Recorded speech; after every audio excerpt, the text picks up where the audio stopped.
This is the Eat, Drink, Fun Beverage Study Podcast. I'm Chris Miller. Today's topic is Chardonnay, the most planted white wine grape in the world and one of the most versatile grapes in the glass.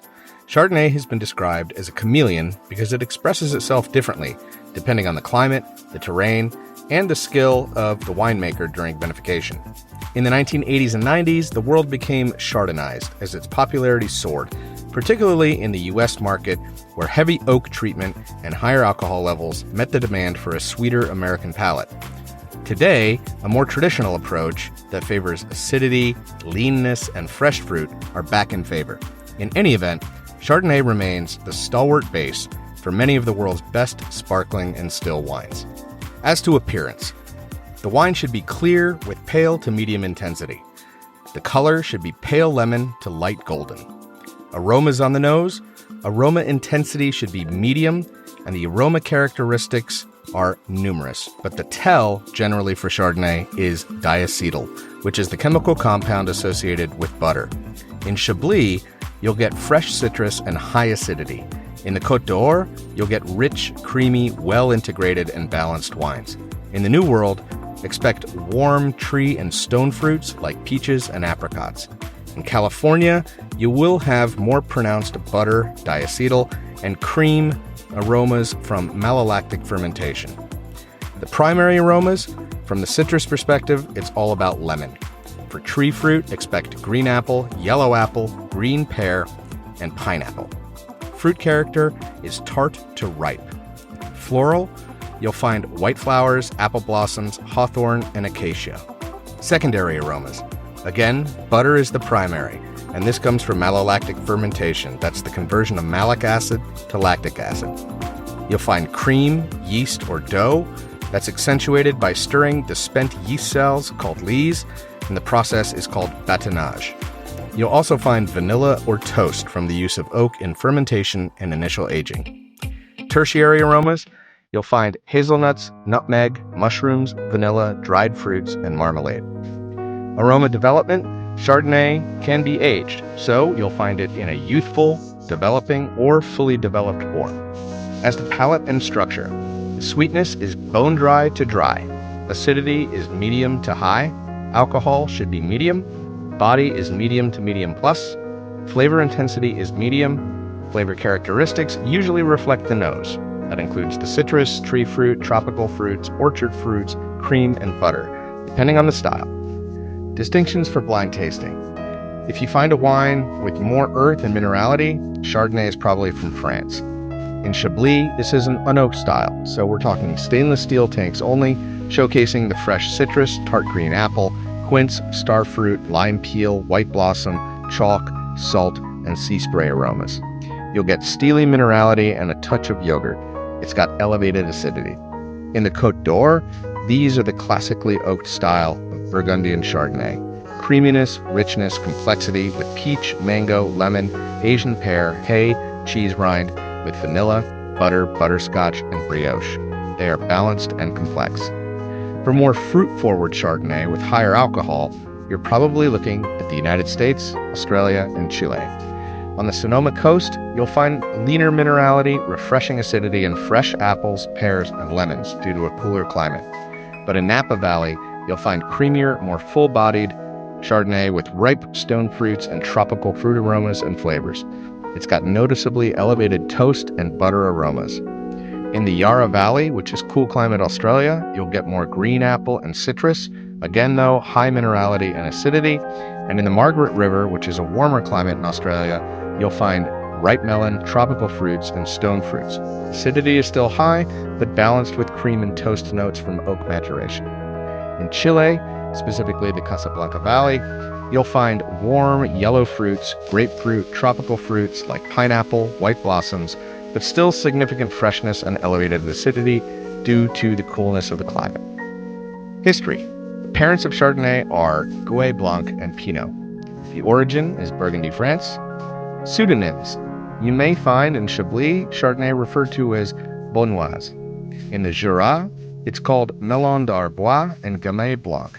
In Champagne, you may hear Chardonnay called Épinette or Pinot Blanc à Cremant. In Saône, it's called Rousseau. In Savoie, it's called Petite Sainte-Marie. In Germany, it's called Weissburgunder or Weisse Klevner. And in Alto Adige, it's called Gelbe Weissburgunder. In Austria, it's called Feinburgunder or Morillon. The name of Chardonnay means the place of thistles. Viticulture. Grape characteristics. Chardonnay is thin-skinned, early budding, and it's susceptible to gray rot, otherwise known as botrytis, as well as millerandage. Many clones exist, but the most notable are the Dijon clones, 75, 76, 78, 95, and 96. Climate. Chardonnay is versatile in both cool and warm climates, but it must be managed by less vigorous rootstock, density of plantings and yields, and sound canopy management. Its preferred soils are limestone and chalk. Locations of production. In France, they produce 46,000 hectares of Chardonnay. In California, they produce 41,000 hectares, or 102,000 acres. Staying in the United States, in Washington State, there are 6,000 acres. In Oregon, 1,000 acres. In Australia, there's 28,000 hectares. In Italy, 17,000 hectares. In Chile, 13,000. South Africa, 9,000. Argentina, 6,000. Spain, 6,000. New Zealand, 4,000. And Germany, 1,200.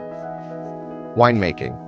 Standard techniques for Chardonnay include the use of malolactic fermentation, oak aging, and batonnage, that's stirring the lees. All of these add to Chardonnay's creaminess, richness, aromas, flavors, and stability. Its blending partners include Pinot Noir, Pinot Meunier, Pinot Blanc, Sauvignon, and Semillon. Excellent vintages for Chardonnay and Burgundy include 2022, 2020, 2019, 2018, which is considered legendary, 2016, 2015, which is also legendary, 2014, 2010, 2009, 2005, which is considered legendary, in fact, across Europe, 2003, 2002, and 2000. Service and food pairing. Serving temperature for Chardonnay should be cold. That's 7 to 13 degrees centigrade or 45 to 55 degrees Fahrenheit. Do not decant, only if it's old. Cellar Chardonnay 5 to 10 years. Glassware. Chardonnay belongs in some sort of aroma collector, but for white wines, so a larger bowl but not huge. Food pairings. Chardonnay goes great with chicken or fish with creamy and rich sauces, white fish, but also with grilled salmon. A mineral-driven Chardonnay is great with oysters. An opulent, rich Chardonnay is good with lobster. As far as cheeses, when you're having a Chardonnay, reach for Brie, Plaisir de Chablis, Palais de Bourgogne, Délices de Bourgogne, Sous-Montrain, Abbé de Citeaux, and Epoisse. Producers to know. In Chablis, look for William Favre. Specifically, look for wines from Le Clos, which is the finest plot in all of Chablis. Also look for Domaine Christian Moreau, Vincent d'Aubissat, and Jean-Marc Brocard. In the Côte d'Or, look for Domaine Leflèvre and Arnaud Inde. In the Macon, look for Domaine Corsin. In Chile, look for Concha y Toro, Casas del Bosque, and in South Australia, look for Shaw and Smith. In the Napa Valley, look for Stony Hill, look for Pats and Hall, which is Hyde Vineyard, and also look for Hyde de Villain. That's a partnership between Hyde Vineyards and Aubert de Villain, the famous winemaker of Domaine Romagné-Conti. In Sonoma, look for Le Touraille, Hirsch Vineyards, and Hansel. In the Central Coast, look for The Hilt. And that concludes this episode. Thanks again for listening. We would love to grow, and your help is deeply appreciated. So please give us a thumbs up, a like, or a 5-star rating. It costs you nothing, but the impact is real. Please also subscribe to our YouTube channel and podcast wherever you listen. Click the bell to be notified when fresh content drops. You can also buy me a drink on Buy Me a Coffee and coffee.com. I truly appreciate your support in growing this following. So please drop me a comment, tell me about your favorite Chardonnay experience, and send me a DM for any future ideas, engagements, or assistance. I'm at EatDrinkFun on social media, where you can send me a message to info@eatdrinkfun.com. Until next time, here's to eating well, drinking better, and always having fun.